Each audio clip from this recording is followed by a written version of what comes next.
Hey folks, quick update on Virginia as a lot of you have been asking about it. I'm filming this video for you guys on Tuesday, February 11th, so it's probably Wednesday, maybe even Thursday that you're seeing it, but as of today, the HB 961 assault weapons ban, that's a really crazy one with assault permits, did pass the House, despite all the work being done by VCDL and all the folks that showed up on lobby day. Frankly, as a libertarian, you might notice there is zero surprise on my face, but the good news is it passed on a relatively slim margin, 51 to 48, and could go belly up in the Senate if people can flip just 2 senators. For those that don't remember the bill, as it's been a couple weeks, the bill morphs assault weapons into assault firearms, as well as creates assault pistols and assault shotguns, but stops just short of assault rocks and assault cars. The bill adds a slew of items to the prohibited features list, requires only one of these cosmetic features, and also bans standard capacity magazines, pistols of a certain weight, suppressors, and anything else that might be fun or remotely interesting. Failure to comply with any of this would be a Class 6 felony. Only if you get caught. The bill did receive a couple modifications in committee, pushing the legal ammo limit to 12 instead of 10, but your 30-rounders are still out. Whereas Senate Bill 16 called for direct confiscation of all of these items, 961 called for confiscation only if you refuse to get your super special assault weapons permit and registered your gun. It looks like that piece has also been tabled, but remember, Northam still has that budget floating around with several $1 million appropriated to confiscation teams, so I wouldn't hold my breath.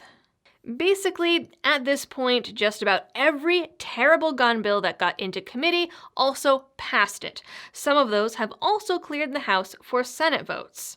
Right now, these include HB 2 for universal background checks and would require a background check even to loan someone a gun while hunting. It passed 54 to 46.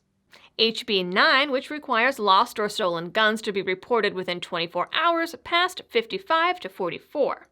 HB 421, which would allow for localities to do all kinds of crazy things from banning guns in parks and during public events, and would require security and metal detectors in these areas to enforce those rules. This passed 50 to 48. HB 1083, which would make it a felony to have a loaded, unsecured firearm anywhere that someone 18 or under could access it, also passed the House by 54 to 46. HB 764, the red flag law, passed 52 to 46. HB 812, the one handgun a month bill, also passed 53 to 47. And actually, while I was filming this video, I got in a new email from VCDL with updates as to where the rest of the bills stand. I won't read you all of them because there are a lot, but I will pick up a few highlights. Senate Bill 64, that's the one that might outlaw militias. Either way, VCDL explains it here as making it illegal to intimidate someone while drilling, marching, or parading with a firearm. That one is going to the House. And now here are the bills that VCDL lists as dead.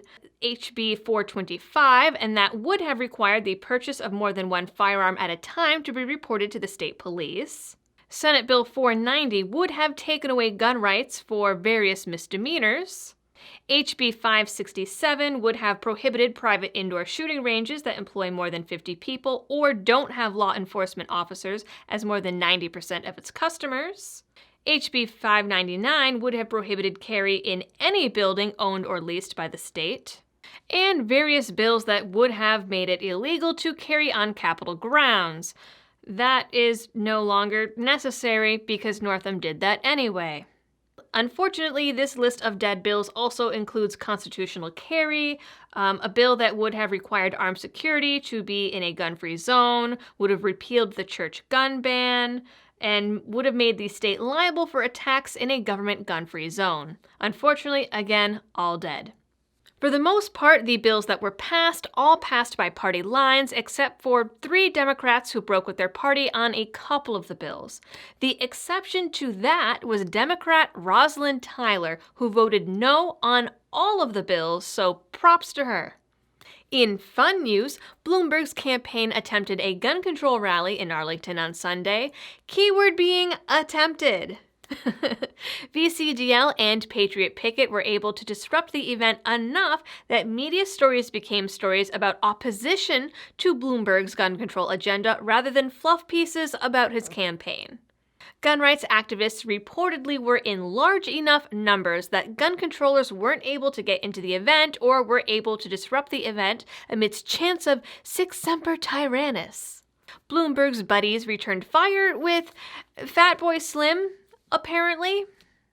Oddly enough, the biggest praise Bloomberg could muster from outlets like Mother Jones was that he might be able to outmoney Trump. And that is his selling point. The event scheduled for that night was a gun control gala, and altogether, the campaign's We Like Mike signs were no match for the Second Amendment supporters. Bloomberg himself decided to skip that one, and his choice might very well have been due to the mass of gun rights supporters that he encountered on all of his other Virginia stops. And alas, the gala fizzled out after only half of its allotted time. Too bad, so sad. Tragic. A few people were even able to get past security by pretending to be Bloomberg supporters, only to take the stage and begin making speeches about the importance of gun rights. And if anyone is interested in seeing those shenanigans, Patriot Picket did a live stream of the event that I'll link in the description for anyone interested. That's it for today's Second Amendment news. Please don't forget to like, share, and subscribe. Contact your local legislators or boog boys, get your luau shirts, and ring the notification bell. If you'd like to help the channel in other ways, you can visit any of the partners down in the description, grab some merch, or support my work through Patreon, Subscribestar, or PayPal. Until next time, thanks for tuning in, stay safe, and happy shooting.